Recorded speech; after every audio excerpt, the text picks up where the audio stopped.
சொந்த வீட்டு கனவுகள் நிறைவேறக்கூடிய அல்லது நிறைவேற்றி காட்டக்கூடிய ஆண்டாக தமிழ் புத்தாண்டு அமையப் போகுது. ரியல் எஸ்டேட் சம்பந்தப்பட்ட இந்த பூமி சம்பந்தப்பட்ட வியாபார துறையில் உள்ளவர்களுக்கு சாமி வரம் கொடுத்த மாதிரி லாபங்கள் கிடைக்கக்கூடிய, யோகங்கள் கிடைக்கக்கூடிய, குடும்பத்தில் உள்ள அனைவருக்குமே உடல் ரீதியான வகையில் க்ஷேமங்கள் மிகுதியாகக்கூடிய ஆண்டாக தமிழ் புத்தாண்டு அமையப் போகுது.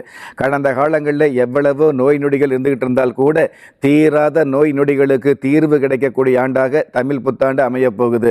செவ்வாய் பகவான் கடக ராசியில் இருக்கிறதுனால கடல் கடந்த பயணங்களில் இது நாள் வரையில் இருக்கக்கூடிய தடை தாமதங்களை விலகக்கூடிய ஆண்டாக இந்த தமிழ் புத்தாண்டு அமைய போகுது.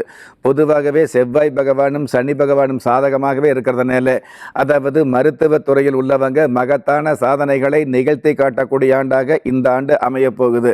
காதல் சம்பந்தப்பட்ட விஷயத்தில் விளையாட்டுத்தனமாக உள்ளவர்களுக்கு விபரீதமான யோகங்கள் கொடுக்கக்கூடிய அல்லது உங்களுடைய காதலை உண்மையான காதலாக உங்களுக்கு புரிய வைக்கக்கூடிய, அந்த உண்மையான காதலுக்கு பெற்றவங்களுடைய நன்மையான சம்மதம் கிடைக்கக்கூடிய, காதல் என்ற தளத்திலிருந்து கல்யாணம் என்ற அமைப்பிற்கு முன்னேறக்கூடிய வாய்ப்புகளை கொடுக்கக்கூடிய ஆண்டாக தமிழ் புத்தாண்டு அமையும். கடன் சார்ந்த விஷயங்களில் கொஞ்சம் கவனமாக இருக்க வேண்டிய ஆண்டாக இருந்துகிட்டு இருக்குது.